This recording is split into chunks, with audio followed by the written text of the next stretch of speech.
ನನ್ನ ತಮ್ಮಂದಿರು ಭರತ, ಶತ್ರುಘ್ನ, ಲಕ್ಷ್ಮಣ ಎಲ್ಲರೂ ಹುಡಿಯಲ್ಲಿ ಹುಡಿಯಾಗಿ ಹೋದ್ರಲ್ಲ. ಕೇವಲ ತಮ್ಮಂದಿರಷ್ಟೇ ಅಲ್ಲ, ನನ್ನ ತಮ್ಮಂದಿರ ಮಕ್ಕಳು ರಣದ ಹುಡಿಯಲ್ಲಿ ಅಸೂಲಿಗೆ ಬಿಟ್ಟಲ್ಲ. ಅಯ್ಯೋ, ಇದನ್ನೆಲ್ಲ ನೋಡುವ ಸ್ಥಿತಿ ಒಂದು ಗೊತ್ತೇ ನನಗೆ.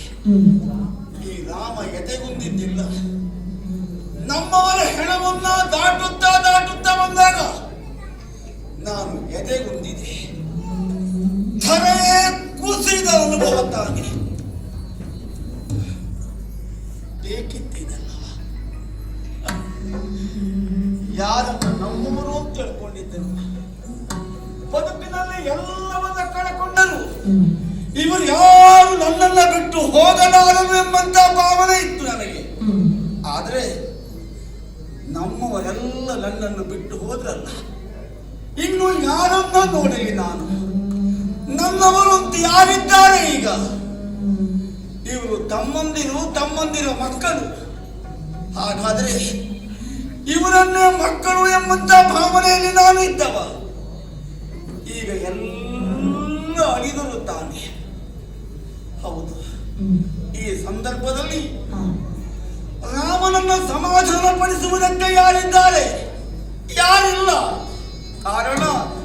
ಕಾರಣ ಈ ಹಿಂದಾದ ಘಟನೆ ತಾನೆ.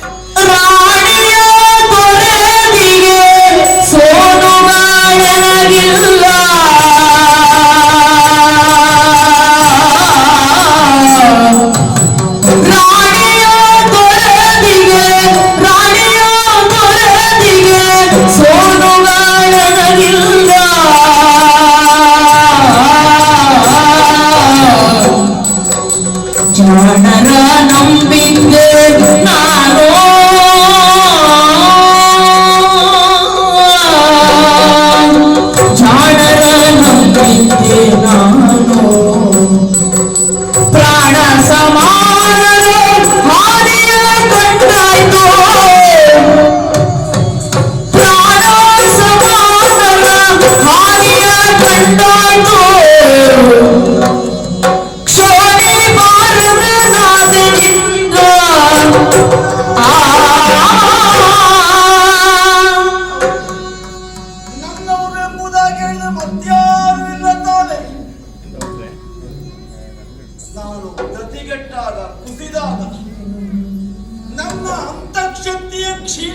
ಹೋದಾಗ ಸಮಾಧಾನ ಪಡಿಸುವುದು ಯಾರು? ಗಂಡನಿಗೆ ಧೈರ್ಯದ ಮಾತನ್ನ ಹೇಳಬೇಕಾದವಳು ಹೆಂಡತಿ. ಆವಾಗ ಗಂಡನಿಗೆ ಆನೆಯ ಬಲ. ಸಮಾಧಾನದ ಮಾತನ್ನು ಹೇಳುವುದಕ್ಕೆ ನನ್ನ ಹೆಂಡತಿಯಾಗಿರುವಂತ ಸೀತೆಯೂ ಇಲ್ಲ ತಾನೆ. ಸಂದರ್ಭ ಒಂದರಲ್ಲಿ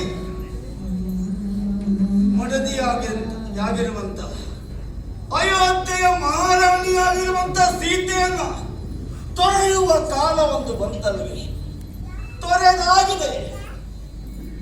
ಹೆಂಡತಿಯನ್ನೇ ಬಿಟ್ಟ ಬಳಿಕ ಮತ್ತೆ ಮಕ್ಕಳೆಲ್ಲಿಂದ ನನಗೆ? ನನ್ನವರು ಅಂತಿಲ್ಲ.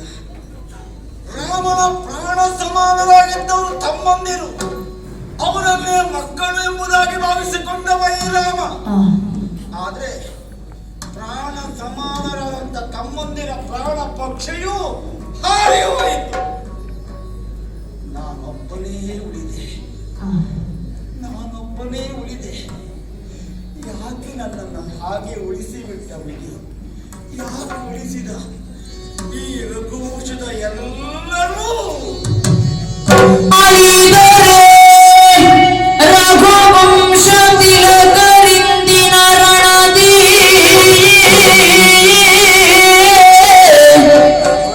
ಅಣಿದರೆ ರಘುವಂಶ ತಿಲಕರಿಂದಿನ ರಣದಿ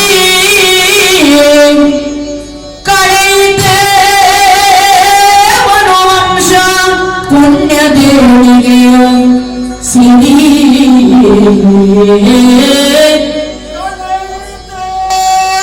ಮನುವಂಶ ಪುಣ್ಯ ದೇವನಿಗೆಯ ಸಿರಿ ಉಳಿದನೆ ದೌರ್ಭಾಗ್ಯವ ಕಾರಣವೆಂದಾನೋ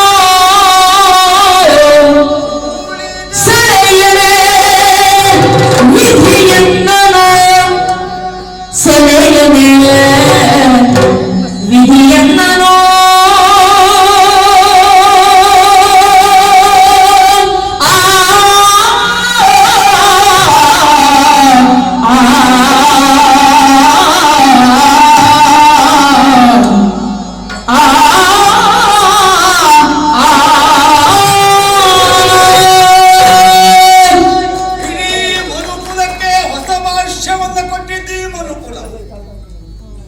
ಮನುವಿನಿಂದಲೇ ಪ್ರಾರಂಭಗೊಂಡಂತ ವಂಶ ಇದು.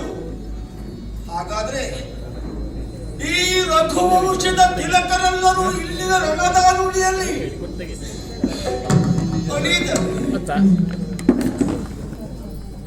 ಪುಣ್ಯದ ಏಳಿಗೆಯ ಸಿರಿಯು ಕಮರಿಕೆಯಾಗಿದೆ. ರಾಮನ ಆಳ್ವಿಕೆ ರಾಮರಾಜ್ಯವಾಯಿತು ಎಂಬುದಾಗಿ ಅಯೋಧ್ಯೆಯ ಪ್ರಜಾಕೋಟೆಯಲ್ಲೂ ಹರ್ಷೋದ್ಗಾರವನ್ನು ಮಾಡುತ್ತಿರುವ ಕಾಲದಲ್ಲಿ ಎಲ್ಲರ ಮನೆಯಲ್ಲೂ ಕಣ್ಣೀರೇ ಆಯಿತೆ. ಎಲ್ಲರನ್ನ ಕಳ್ಕೊಂಡು ರಾಮನೊಬ್ಬನೇ ಉಳಿಯಬೇಕಾದ ಹೀನಾಯ ಸ್ಥಿತಿ ಒಂದು ಬಂತೆ. ಯಾಕೆ ಮಾತಿಲ್ವೇ? ಸತ್ತವರೆಲ್ಲರೂ ಪುಣ್ಯಾತ್ಮರು, ಉಳಿದ ನಾನೊಬ್ಬನೇ ದೌರ್ಭಾಗ್ಯವಂತ. ಇದನ್ನೆಲ್ಲ ಕಾಣುವುದಕ್ಕೆ ಬೇಕಾಗಿ, ಈ ನೋವನ್ನು ಉಣ್ಣುವುದಕ್ಕೆ ಬೇಕಾಗಿ ಆ ವಿಧಿ ನನ್ನನ್ನು ಸೆಳೆಯದೆ ಹಾಗೆಯೇ ಉಳಿಸಿ ಬಿಟ್ಟ ಅಲ್ವೇ? ಬ್ರಹ್ಮಹತ್ಯ ದೋಷದ ಪರಿಹಾರಕ್ಕೆ ಬೇಕಾಗಿ ಅಶ್ವಮೇಧದ ಮಹಾಯುದ್ಧದಲ್ಲಿ ಬಂಧುಗಳ ಹತ್ಯೆ. ಯಾರಿದ್ದಾರೆ? ಯಾರಿಲ್ಲ. ಯಾವ ಜನ್ಮದ ಪಾಪದ ಫಲವೋ ಏನು? ಕಂಡು ಅನುಭವಿಸುವುದಕ್ಕೆ, ನೋವನ್ನು ಉಣ್ಣುವುದಕ್ಕೆ ನಾನೊಬ್ಬನೇ ಉಳಿದೆ. ಸೋತೆ ರಾಮ.